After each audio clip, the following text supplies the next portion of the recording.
العالمین بارئ الخلائق اجمعین والصلاة والسلام علی اشرف الانبیاء والمرسلین سیدنا و مولانا بالقاسم محمد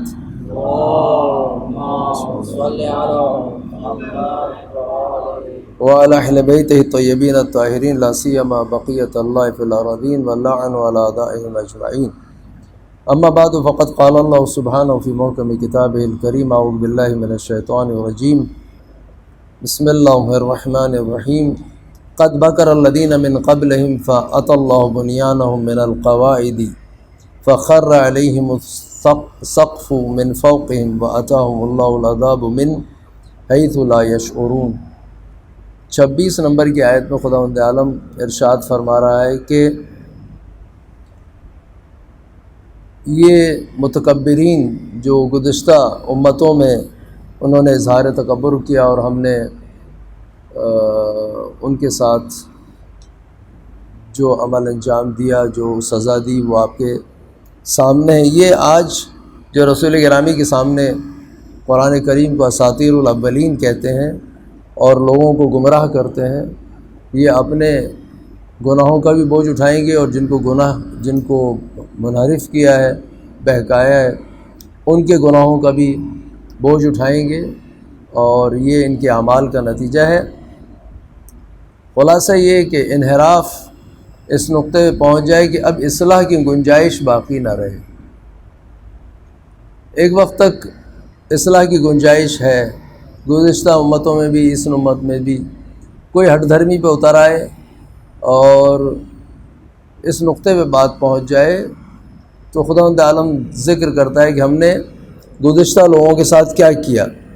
قد مکر الذین من قبلہم، اس امت سے پہلے جو امتیں گزری ہیں انہوں نے انبیاء کے ساتھ بہت مکر و فریب سے کام لیا اور انتہا کو پہنچ گئے۔ اب آپ اگر اس مکر و فریب کی داستان سنیں، حضرت آدم کے بعد سے ہر دور کے، مثلا حضرت نوح کے زمانے کے جو لوگ حضرت نوح کا مذاق اڑایا کرتے تھے، جب بھی وہ کشتی کے پاس سے گزرتے تھے حضرت نوح کا مذاق اڑاتے تھے کہ یہ خشکی پہ کشتی بنانے کا جو ہے وہ مثلا فلسفہ کیا ہے، انہیں سمجھ میں نہیں آتا تھا،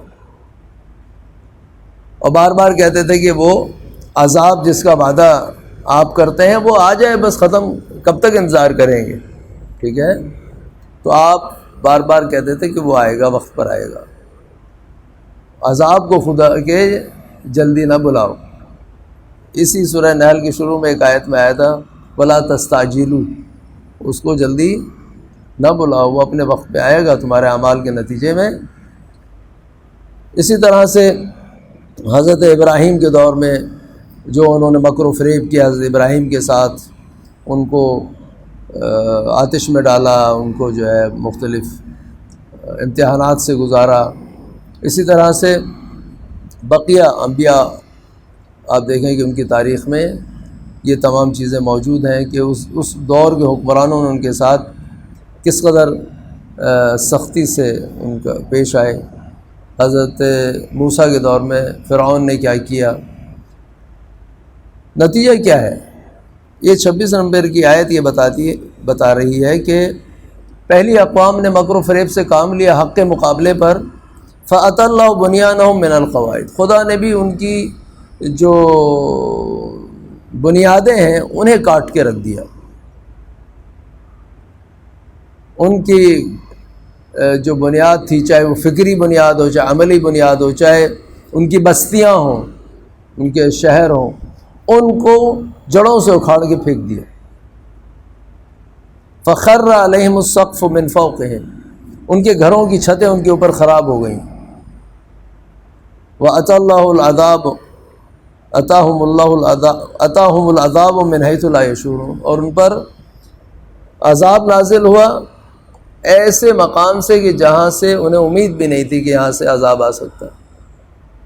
ایسے عذاب جو ہے وہ ان پر نازل ہوئے۔ یہ تمام چیزیں خداوند عالم قرآن کریم میں بیان کرتا تاکہ جب بھی کوئی اسے مطالعہ کرے، پڑھے، عبرت حاصل کرے کہ ہم بھی اگر اسی روش پہ گامزن رہیں گے تو ہو سکتا ہے کہ ہم کو عذاب سے گزرنا پڑے۔ رسول گرامی کی امت میں ایک خصوصیت ہے، وہ یہ کہ جس طرح سے گزشتہ امتوں میں عذاب آیا ہے، اس طرح کا عذاب اس امت کو نہیں آئے گا جب تک کہ رسول گرامی ان میں موجود ہوں، یا اس امت کا کوئی بھی شخص استغفار کرتا رہے تو اس پر آندھی اور طوفان اور وہ جو پتھروں کا عذاب جس سے پوری کی پوری بستیاں جو ہیں وہ یکدم مر جاتی تھیں اور ہلاک ہو جاتی تھیں، ایسا عذاب جو ہے وہ نہیں ہے، لیکن معاشرتی عذاب ہے، مکافات عمل ہے، ہمارے برے اعمال کے نتائج ہیں۔ ہم اگر مجموعی طور پر انحطاط کا شکار ہو جائیں تو ایک ایسا حاکم کہ جو جز اذیت کے عوام کے لیے اور کوئی عمل انجام نہ دے، یہ عوام کے مجموعی اعمال کا نتیجہ ہے۔ اب یہ کیسے اس نقطے پہ پہنچتے ہیں؟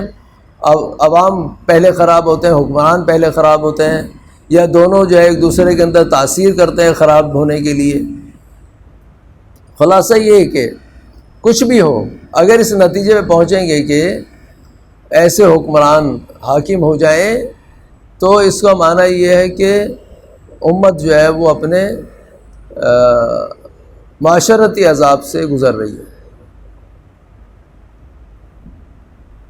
اسی طرح سے اگر کوئی معمولی سی مشکل پیش آتی ہے زندگی میں، کوئی ایک سانحہ پیش آتا ہے، کسی بھی قسم کا سانحہ، وہ دو پہلو رکھتا ہے۔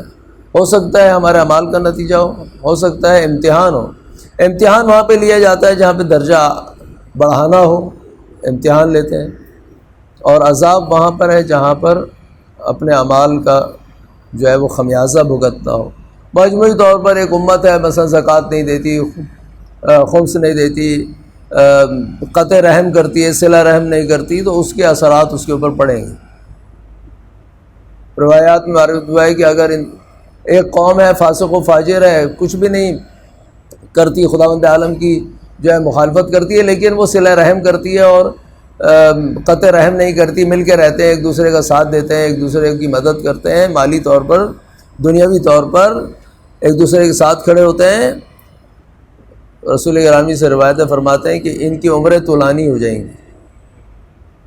کیوں؟ اس لیے کہ صلہ رحم کرتے ہیں، اگرچہ ایک دوسری برائیاں کرتے ہیں، فاسق و فاجر ہیں۔ تو بعض چیزیں ہیں جن کے اثرات دنیا میں ظاہر ہوتے ہیں۔ بس برے اعمال کا نتیجہ یہ ہے کہ خدا ان کی بنیادوں کو اکھاڑ کے پھینک دیتا ہے، گزشتہ امتوں کی بنیادوں کو، ان کی فکری بنیادوں کو، مثلا جو انحراف پر مبنی تھی۔ ابھی آج مثلا اس دنیا میں جس میں ہم زندہ ہیں، لبرلزم اور مثلا کمیونزم اور اشتراکیت اور جناب جو بالکل ضد دین، یعنی کہتے تھے کہ دینداری جو ہے یہ ترقی کی راہ میں رکاوٹ ہے، دین ترقی کی راہ میں رکاوٹ ہے۔ یہ جتنا زیادہ معاشرے سے ہٹے گا اس قدر زیادہ مادی ترقی ہوگی۔ کمیونزم والوں کا یہ نظریہ تھا جو کہ کیپٹلزم کے مقابلے پر جو ہے ایک فکر لے کے آیا، اشتراکیت، ٹھیک ہے، سوشلزم اور کمیونزم اور اس طرح کی باتیں جو کرتے تھے، بلکہ وہ کہتے تھے کہ جتنے بھی دین کی نمودار ہیں جس سے دین جھلکتا ہے، مثلا نکاح ہونا چاہیے، وہ کہتے ہیں تو معاشرے میں نکاح نہیں ہونا چاہیے، جتنے زیادہ حرام زادے ہوں گے اتنا زیادہ لبرل ہوگا، ٹھیک ہے، اور اس قدر زیادہ جو ہے وہ لبرلزم اور کمیونزم پھیلے گا۔ لہذا آپ دیکھیں کہ انہوں نے فیملی سسٹم کو کولیپس کر دیا، بالکل تباہ کر دیا۔ ابھی بھی اس وقت آپ چلے جائیں، نہ کسی کا باپ پتہ ہے، نہ کسی کی ماں پتہ ہے، نہ کسی کا بھائی پتہ ہے، بس جی رہے کسی طریقے سے۔ حکومت کے ہاسٹلز میں جو بچے پلتے ہیں ان کے ہاں وہ زیادہ مثلا معتمد ہے۔ کیوں؟ اس لیے کہ ان کو جنہوں نے پالا ہے وہ ان کی زیادہ اطاعت کرتے ہیں، تو ماں باپ کے ساتھ جو ہے وہ اگر رہیں گے تو ان کو یہ ہدف حاصل نہیں ہوگا۔ لہذا پاکستان میں بھی بڑی کوشش کیوں نے فیملی سسٹم کو کولیپس کرنے کی۔ آپ کو یاد ہوگا کچھ سال پہلے پنجاب میں ایک بل خواتین بل پاس ہوا تھا کہ اگر کوئی خاتون فون کر دے گی تو پولیس آ جائے گی اور اس کے شوہر کو پکڑ کے لے جائے گی اور یہ کرے گی اور وہ کرے گی. یعنی ایک گراؤنڈ فراہم کرنا خواتین کے لیے کہ وہ مثلاً اس طرح سے جرأت کریں، اور پھر اس خاتون کو جو ہے اس کے لیے گھر وہ بنایا جائے گا، سیف ہوم وہاں پہ رکھا جائے گا اس کو، سیف ہوم میں اس کو رکھ کر جو ہے وہ ماشاءاللہ ان قانونی راستوں سے اس کو جو ہے ایک ایسے راستے پہ لگایا جائے گا، ایک ایسی راہ پر جہاں پر فیملی سسٹم کولیپس ہو جائے. یہ گاہے بگاہے انہوں نے شیطنت کی ہے، لیکن الحمدللہ یہاں کے معاشرے کے اندر دینداری ہے ایسی کہ آپ دیکھیں کہ یہ تمام چیزیں پنپتی نہیں ہیں. مجموعی طور پر کوشش کرتے ہیں، یا یہ جو خواتین کے مظاہرے آپ نے دیکھے ان کے ذریعے کوشش ہی کرتے ہیں، ٹھیک ہے، یا میراتھن ریس لگا کر یہ سمجھتے ہیں کہ ہم مغرب کو یہ پیغام دیں کہ ہم بھی آپ کی تھوڑی تھوڑی تقلید کر سکتے ہیں، ہماری طرف سے ہم نظر کرم اپنی نہ ہٹائیں، کچھ ایکسپورٹ مل جائے، کچھ کاٹن وہاں چلی جائے، کچھ پیسے. مصیبت یہ ہے کہ وہ بھی عوام تک نہیں پہنچتے، وہ بھی جو ہے وہ بڑی بڑی مرغیاں مگرمچھ بیٹھے ہوئے ہیں وہ کھا لیتے ہیں درمیان میں، عوام تک تو وہ بھی نہیں پہنچتے. بہرحال آج بھی یہی صورتحال ہے. اور اس کے بعد 27ویں آیت میں خداوند عالم فرماتا ہے ثم یوم القیامت یخزیہم، یہ لوگ جو دنیا میں عذاب میں مبتلا ہوں گے اپنے اعمال کے نتیجے میں، قیامت میں انہیں خداوند متعال سب کے سامنے ذلیل و خوار کرے گا. جو خدا کی مخالفت کریں گے دنیا میں جو عذاب آئے گا وہ الگ ہے. ثم یوم القیامت یخزیہم، سب کے سامنے ذلیل و خوار کرے گا. اور وہاں کی جو ذلت ہے وہ قابل برداشت نہیں ہے، وہاں پہ تو ڈیڈ اینڈ ہے. یعنی وہاں پر اب کوئی یہ تصور کرے کہ بچ کے نکل جائے گا، کچھ پاکستان کے کسی مثلاً جوڈیشل سسٹم میں کچھ دے دلا کے بچ جائے گا، وہاں کو تو کوئی چیز بچنے کی نہیں ہے. وہاں پہ تو کوئی ایسا راستہ نہیں ہے کہ رشوت چلے گی اور جناب معافی ہو جائے گی. وہاں پر اگر کوئی راستہ ہے وہ شفاعت کا راستہ ہے، اگر کوئی راستہ ہے رحمت و مغفرت کا راستہ ہے، اور وہ پھر سب کے لیے ہے. جو بھی اس کا اہل قرار پائے گا سب کو وہ فارمولہ ان پر چلے گا. لیکن ایسے گناہ گار جن کو خود قرآن کریم کہہ رہا ہے کہ جنہوں نے ظلم کیا ہے، بربریت کی ہے، عوام کا مال کھایا ہے، عوام کو اذیت دی ہے، لوگوں کو قتل کیا، قتل کرنا ان کے لیے مشکل نہیں ہے، جیل میں ڈالنا، حبس کرنا، ٹھیک ہے، ضرب لگانا، دھمکانا، یہ تمام مومن کو اگر کوئی دھمکائے تو خداوند عالم فرماتا ہے کہ من اہاننی مؤمنا، میرے کسی مومن بندے کو کسی نے اہانت سے دیکھا، اہانت کی اس کی، یا اس کو ڈرایا، فقط بارزنی، اس نے میرے سامنے آ کر اعلان جنگ کیا. یہ اتنا آسان کام نہیں ہے. لوگ سمجھتے ہیں کہ حکومت کر لینا آسان ہے، یہ جو بڑے بڑے منصب پہ بیٹھ جانا آسان ہے، ایک ایس ایچ او بن جانا آسان ہے. ایک ایس ایچ او اگر کسی مومن کو زبردستی دھمکاتا ہے یہ بخشا نہیں جائے گا اتنی آسانی سے. یہ سمجھے کہ میں جو ہے وہاں پر بھی ایک سسٹم بنایا ہوگا، اس گلی سے نکل جاؤں گا. وہاں پر کوئی سسٹم نہیں ہے، وہاں نکلنے کا سسٹم نہیں ہے، وہاں پہ تو ذلت و خواری ہے. ثم یوم القیامت یخزیہم، خداوند عالم ان کو سب کے سامنے ذلیل و خوار کرے گا. وَيَقُولُ أَيْنَ شُرَكَائِيَ الَّذِينَ كُنتُمْ تُشَاقُونَ فِيهِمْ، اور لاؤ ان اپنے شرکاء کو جو تمہارے ساتھ دیتے تھے، چاہے بت ہوں چاہے غیر بت، جنہیں تم سمجھتے تھے کہ وہ تمہارا ساتھ دیں گے تو تم جو ہے وہ کسی چیز میں مشکل تمہارے زندگی میں نہیں آئے گی. قال الذین اوتوا العلم ان الخزي اليوم والسوء علی الکافرین، اس وقت اہل علم، صاحبان علم کے روایات میں آئے، مراد جو ہے وہ انبیاء اور اولیاء خصوصاً ائمہ علیہ السلام ہیں، وہ سر بلند کریں گے اور یہ اعلان کریں گے کہ آج کے دن ان الخزي اليوم، آج کے دن ذلت اور مسکنت اور احانت، ٹھیک ہے، اور برائی ان لوگوں کے لیے ہے جنہوں نے دنیا میں کفر کیا ہے، جنہوں نے خداوند عالم کے راستے سے دوری کی ہے. کفر کے معنی ہمیشہ سر حد اسلام سے گزرنا نہیں ہے. جو دین کے اندر رہتے ہوئے بھی ایسے کام کرتا ہے کہ جو کافر کرتا ہے تو یہ اسی کے زمرے میں ہے۔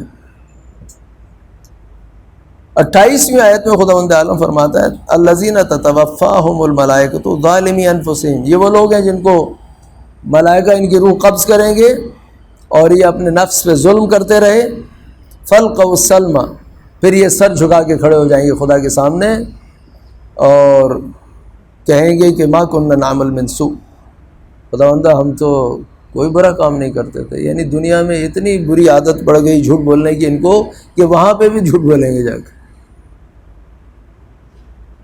خدا کے سامنے بھی جھوٹ بولیں گے کہ نہیں ہم نے تو کچھ نہیں کیا، جس سے کوئی شے چھپی ہوئی نہیں ہے۔ ٹھیک ہے، خداوند عالم نے بھی کتنا حساب کیا ہے۔ انسان کے ساتھ فرشتے رکھے ہیں جو اس کے اعمال کو تحریر کرتے ہیں۔ ٹھیک ہے، انبیاء اور اولیاء اس کے اعمال سے، ائمہ علیہ السلام اس کے اعمال سے آگاہ ہیں۔ ٹھیک ہے، وہ گواہ ہیں اس کے اعمال کے، فرشتے گواہ ہیں، خداوند متعال خود جانتا ہے کہ اس نے کیا کیا ہے۔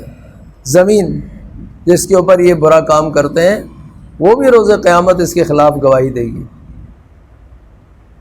یومئذ تحدث اخبارہا، آج کے دن زمین جو ہے وہ اطلاعات فراہم کرے گی، خبریں بیان کرے گی، جو خبریں اس نے جمع کی ہیں۔ تو انسان یہ سمجھتا ہے کہ اس مسجد میں جہاں ہم بیٹھے ہیں یہ در و دیوار اور یہ فرش اور یہ تمام چیزیں جو مادی چیزیں ہیں یہ بے شعور ہیں، نہیں، یہ ہماری خبریں نوٹ کر رہے ہیں۔ یومئذ تحدث اخبارہا، اس دن خبر دیں گے خدا کو کہ یہ یہاں بیٹھ کے کیا کرتا تھا، نماز پڑھتا تھا یا کچھ اور کام کرتا تھا، یا وہاں کسی اور خلوت میں جا کے کیا کرتا تھا۔ کوئی چیز چھپی بھی نہیں خداوند متعال سے۔ لہذا بعض آیات میں آئے کہ آج ہم ان کے منہ پر مہر لگا دیں گے، آج ان کے ہاتھ اور پیر اور یہ کلام کریں گے، تکلمنا ایدیہم وارجلہم، ان کے ہاتھ بولیں گے کہ اس نے کیا کیا، پاؤں بولیں گے کہ اسے میں کہاں کہاں لے گیا، کہاں بچ کے جائے گا۔ لیکن یہ جو دنیا میں اس مقام پر پہنچ گیا ہے ہٹ دھرمی کے، آپ دیکھیں معاشرے میں ہمارے کتنا جھوٹ بولا جاتا ہے۔ ایک 2 روپے کی شے بھی بغیر جھوٹ بول کے نہیں بیچ سکتا وہ، اور بڑی بڑی چیزیں تو آپ دیکھیں کہ اس کے اندر کس قدر مکر و فریب ہوتا ہے۔ ایک بڑے سے مثلا 10-12 کروڑ روپے کا کوئی معاملہ ہو، کوئی چیز لین دین ہو، اس میں دیکھیں آپ کتنی جو ہے وہ کرپشن ہوتی ہے، کیا ہوتا ہے۔ بلا ان اللہ علیم بما کنتم تعملون، جان لو کہ خداوند متعال سب آگاہ ہے کہ تو جو تم نے کیا ہے اس سے سب خدا آگاہ ہے، ایک ایک شے سے وہ واقف ہے، اس سے کوئی چیز چھپی ہوئی نہیں ہے۔ یہ نہیں کہہ سکتے کہ جناب میں نے نہیں کیا۔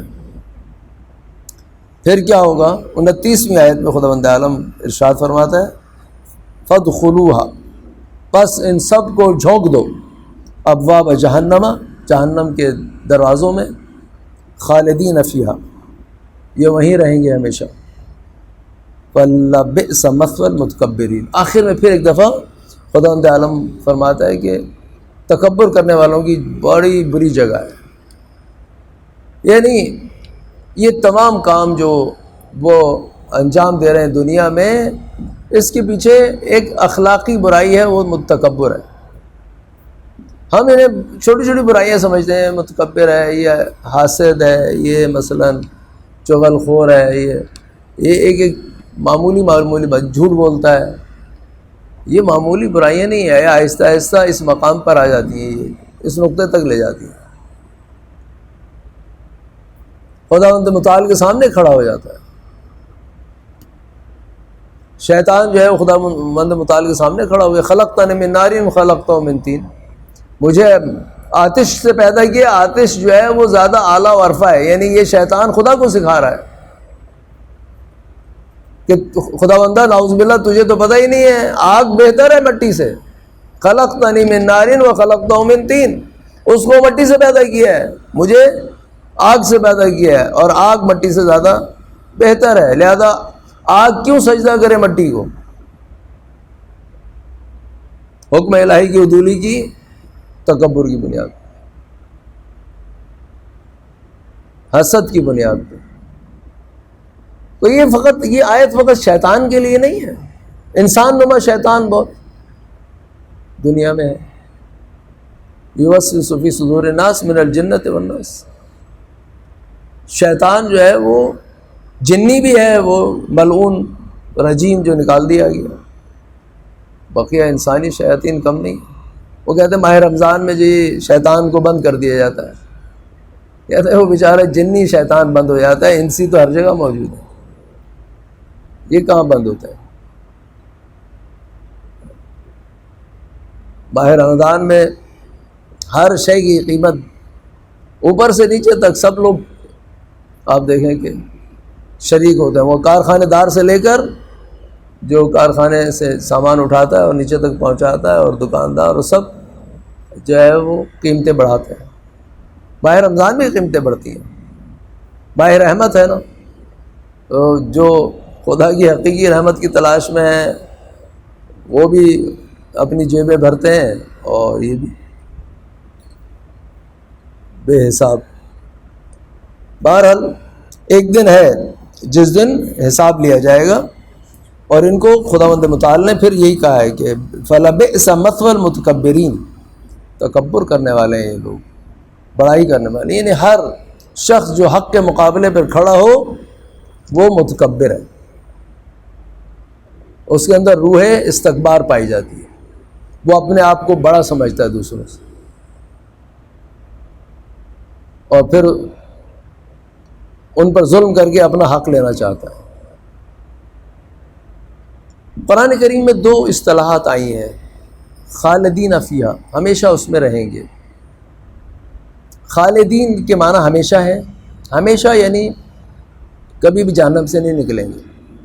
بعض لوگوں نے لفظ خلود جو ہے اس کے امد طویل معنی کیا، یعنی ایک طویل مدت۔ یہ اگر تفسیر کیا جائے تو اس کو معنی ہے کہ ایک طویل مدت کے بعد بالآخر انہیں جہنم سے نجات ملے گی اگر ان کا عقیدہ صحیح ہوگا۔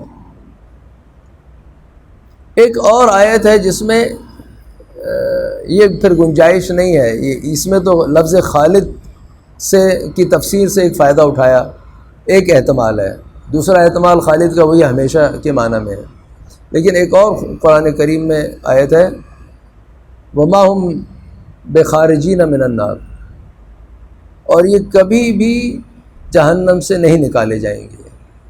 یہاں پر بھی تعویل کوئی نہیں چل سکتی اس آیت میں، بس کچھ لوگ ایسے ہیں جو ہمیشہ جہنم میں رہیں گے۔ انسان کے بعض اعمال ایسے ہیں کہ وہ انہیں اگر انجام دے اور دنیا سے بغیر توبہ کے چلا جائے تو پھر اس عمل کا نتیجہ یہ ہے کہ وہ ہمیشہ وہاں رہے، اس لیے اس نے بخشش کے تمام راستے بند کر لیے اپنے اوپر، توبہ بھی نہیں کر سکا۔ مثلا مثال دیں، اگر جن لوگوں نے امام حسین السلام کے ساتھیوں اور آپ کو قتل کیا، ان کی نسبت سے یہ تصور کرنا اس بربریت کے، اسی طرح کے دیگر جو مظالم ہیں۔ ابھی آج آپ دیکھیں چھوٹے چھوٹے بچوں کو قتل کیا جاتا ہے بموں کے ذریعے یمن میں، اور لوگ جو ہے وہ پوری دنیا میں تماشا دیکھتے ہیں۔ تو جو تماشا دیکھنے والے ہیں وہ بھی نہیں بچیں گے، خصوصاً جو اسلحہ بھی بیچتے ہیں دوسروں کو، دنیا کے چند ٹکوں کی وجہ سے انہیں ایسے خطرناک اسلحے کو بیچتے ہیں اور وہ انہیں استعمال کرتے ہیں، اور یہ ماہم بخارجین من النار، یہ اتنی آسانی سے جہنم سے نہیں نکالے جائیں گے، ہمیشہ وہیں رہیں گے۔ یہ اس مقام پہ پہنچ گئے ہیں کہ ان کا دل اتنا سیاہ ہو گیا ہے کہ یہ کسی طریقے سے سیاہی اب نہیں ہٹ سکتی، وہیں رہیں گے۔ وآخر دعوانا ان الحمد للہ۔